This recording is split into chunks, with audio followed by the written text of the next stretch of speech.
जय हिंद दोस्तों, Vande Mataram.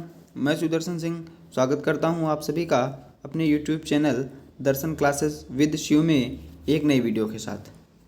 UP triple SC पिट की परीक्षा को ध्यान में रखते हुए प्रैक्टिस सेट चलाए जा रहे हैं। भारतीय संविधान का ये प्रैक्टिस सेट है। महत्वपूर्ण प्रश्नों की श्रृंखला आप लोगों के लिए जारी है और सारे इम्पोर्टेंट प्रश्न आपको इस वीडियो में देखने को मिलेंगे जो आपकी परीक्षा के लिए अति महत्वपूर्ण हैं।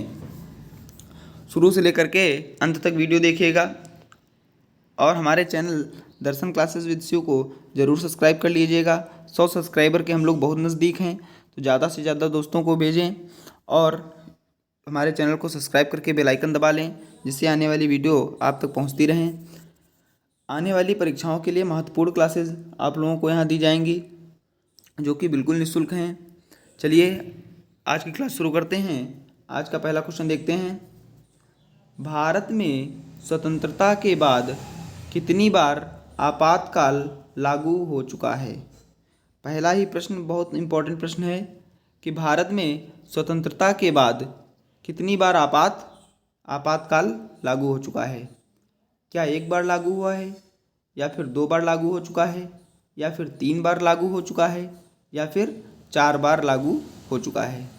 हमारा सही जवाब क्या होगा, बताइएगा। तो भारत में स्वतंत्रता के बाद अब तक 3 बार आपातकाल लागू हो चुका है। कितनी बार? 3 बार। ऑप्शन नंबर 3 हमारा बिल्कुल करेक्ट आंसर है। भारत में स्वतंत्रता के बाद अब तक 3 बार आपात लागू हो चुका है। ऑप्शन नंबर 3 एकदम सही जवाब है। चलिए अगले क्वेश्चन की ओर बढ़ते हैं। संविधान में कितने प्रकार के आपातकालों का प्रावधान है? संविधान में कितने प्रकार के आपातकालों का प्रावधान है? ऑप्शन पहला है 1, ऑप्शन 2 है 2, ऑप्शन तीसरा है 3, ऑप्शन 4 है 4। तो संविधान में कितने प्रकार के आपातकालों का प्रावधान है? सही जवाब हमारा क्या होगा? हमारा सही जवाब हो जाएगा ऑप्शन नंबर 3। संविधान में 3 प्रकार के आपातकालों का प्रावधान है। Option number 3 is the correct answer. ये हमारा सही जवाब हो जाएगा। संविधान में 3 प्रकार के आपातकालों का प्रावधान है। अगले क्वेश्चन की ओर बढ़ते हैं। भारत सरकार का संविधिक अध्यक्ष कौन है? भारत सरकार का संविधिक अध्यक्ष कौन है? क्या राष्ट्रपति है, या फिर प्रधानमंत्री है, या फिर भारत का मुख्य न्यायाधीश है, या फिर महान्यायवादी है? भारत सरकार का संविधिक अध्यक्ष कौन होगा? हमारा सही जवाब क्या होगा? राष्ट्रपति। राष्ट्रपति हमारा बिल्कुल सही जवाब है। भारत सरकार का संविधिक अध्यक्ष राष्ट्रपति होता है, बिल्कुल करेक्ट आंसर है। राष्ट्रपति भारत सरकार का संविधिक अध्यक्ष होता है। देखते हैं नेक्स्ट क्वेश्चन। भारत के राष्ट्रपति पर महाभियोग चलाया जा सकता है। भारत के राष्ट्रपति पर महाभियोग किसके द्वारा चलाया जा सकता है? भारत के राष्ट्रपति पर महाभियोग कौन लगा सकता है? तो पहला ऑप्शन है क्या उच्चतम न्यायालय के द्वारा, दूसरा ऑप्शन है केंद्रीय मंत्रिमंडल के द्वारा, चौथा ऑप्शन है विशेष रूप से गठित अधिकरण द्वारा, या फिर चौथा ऑप्शन है संसद के द्वारा। सही जवाब हमारा क्या हो जाएगा? भारत के राष्ट्रपति पर महाभियोग लगाया जा सकता है संसद के द्वारा। किसके द्वारा? संसद के द्वारा। ऑप्शन नंबर 4 हमारा बिल्कुल सही जवाब हो जाएगा। भारत के राष्ट्रपति पर संसद के द्वारा महाभियोग चलाया जा सकता है। ऑप्शन नंबर 4 बिल्कुल करेक्ट आंसर है। चलिए बढ़ते हैं नेक्स्ट क्वेश्चन की तरफ। राज्यसभा के सदस्य के लिए न्यूनतम आयु क्या है? यदि राज्यसभा का सदस्य बनना है तो न्यूनतम आयु क्या होनी चाहिए? कौन सा ऑप्शन सही हो जाएगा? क्या 25 वर्ष, या फिर 21 वर्ष, या फिर 30 वर्ष, या फिर 35 वर्ष? सही जवाब हमारा क्या हो जाएगा? राज्यसभा का सदस्य बनने के लिए हमें न्यूनतम 30 वर्ष की आयु की ज़रूरत होती है। कम से न्यूनतम आयु कितनी होनी चाहिए? 30 वर्ष। तो सही जवाब क्या हो जाएगा? ऑप्शन नंबर 4, 30 वर्ष एकदम करेक्ट आंसर है। राज्यसभा के सदस्य के लिए न्यूनतम आयु 30 वर्ष होनी चाहिए। नेक्स्ट क्वेश्चन देखेंगे। भारतीय संघ में नए राज्य की स्वीकृति कौन देता है? भारतीय संघ में नए राज्य की स्वीकृति कौन देता है? अगर भारतीय संघ में नए राज्य को जोड़ना है या नया राज्य गठित करना है तो इसकी स्वीकृति कौन देगा? क्या राष्ट्रपति देगा, या फिर उच्चतम न्यायालय देगा, या फिर प्रधानमंत्री देगा, या फिर संसद देगा अनुमति? कौन स्वीकृति देगा? तो सही जवाब हो जाएगा ऑप्शन नंबर 4, संसद। सही जवाब क्या हो जाएगा? ऑप्शन नंबर 4, संसद।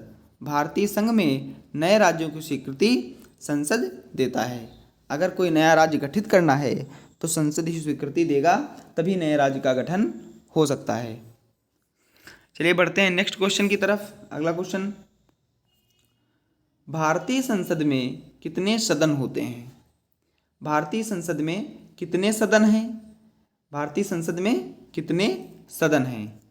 Option number 1 2, option number 3, option number 2 3, option number 3 4, या फिर ऑप्शन नंबर 4 5।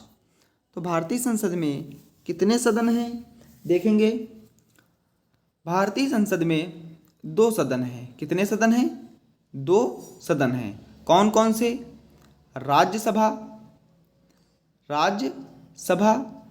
और दूसरा सदन कौन सा है? दूसरा सदन है लोकसभा। दूसरा सदन है लोकसभा। तो भारतीय संसद में 2 सदन हैं, एक है राज्यसभा और दूसरा है लोकसभा। और राज्यसभा को उच्च सदन भी बोलते हैं। राज्यसभा को उच्च सदन भी बोला जाता है, याद रखिएगा। राज्यसभा को उच्च सदन बोला जाता है और लोकसभा को निम्न सदन बोला जाता है। राज्यसभा को उच्च सदन और लोकसभा को निम्न सदन कहते हैं। और भारतीय संसद में 2 सदन हैं। तो कौन सा ऑप्शन हमारा सही हो जाएगा? ऑप्शन नंबर 1 हमारा बिल्कुल करेक्ट आंसर है।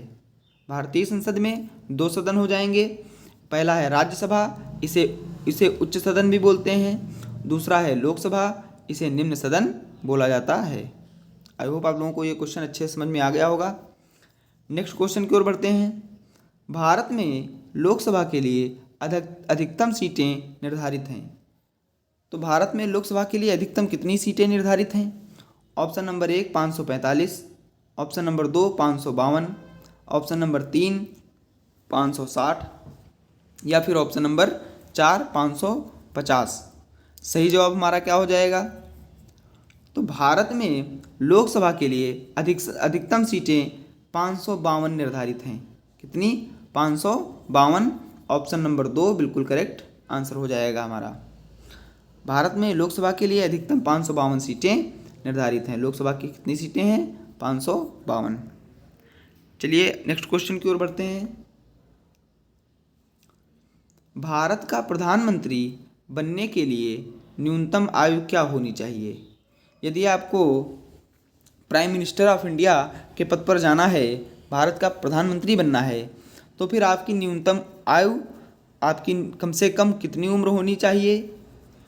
पहला ऑप्शन है 18 वर्ष, दूसरा ऑप्शन है 21 वर्ष, तीसरा ऑप्शन है 25 वर्ष, चौथा ऑप्शन है 35 वर्ष। क्या हो जाएगा सही जवाब? जी हाँ, बिल्कुल। यदि भारत का प्रधानमंत्री बनना है तो हमारी न्यूनतम आयु 25 वर्ष होनी चाहिए। ऑप्शन नंबर 3 एकदम करेक्ट आंसर है। 25 वर्ष हमारी न्यूनतम आयु होनी चाहिए यदि हमको भारत का प्रधानमंत्री बनना है तो। चलिए नेक्स्ट क्वेश्चन देखेंगे। योजना आयोग का अध्यक्ष कौन है? योजना आयोग का अध्यक्ष कौन है? क्या राष्ट्रपति है, या फिर प्रधानमंत्री है, या फिर वित्त मंत्री हैं, या फिर उपराष्ट्रपति? तो योजना आयोग कब आया? 2014 में। योजना आयोग कब आया? 2014 में योजना आयोग का गठन हुआ। और योजना आयोग का अध्यक्ष कौन होता है? ऑप्शन नंबर 2 प्रधानमंत्री। ऑप्शन नंबर 2 बिल्कुल करेक्ट आंसर है। प्रधानमंत्री योजना आयोग का अध्यक्ष होता है। जैसे वर्तमान में हमारे देश के प्रधानमंत्री माननीय श्री नरेंद्र मोदी जी हैं, तो जो प्रधानमंत्री हैं वही योजना आयोग के अध्यक्ष भी होंगे।